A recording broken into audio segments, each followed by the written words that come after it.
শুধু দর্শক, পুরান ঢাকা বংশাল থানার অধীনে ৩৩ নম্বর ওয়ার্ডের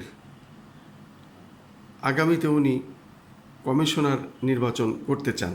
যেহেতু পূর্বেও ওনার অভিজ্ঞতা আছে, সাদেক হোসেন খোকা সাহেবের সাথে উনি নির্বাচনে দাঁড়িয়েছিলেন কমিশনারে।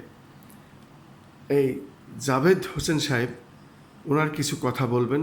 নির্বাচিত হলে আপনি এলাকার জন্য কি কি কাজ করবেন, আপনার নাম পরিচয় দিয়ে বলুন, ঠিকানা দিয়ে।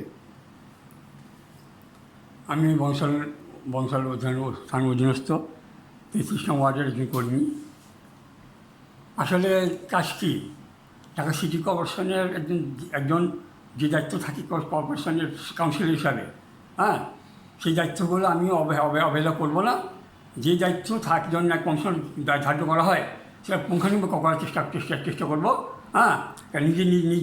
নিজের কোনো বেনিফিট নেব না।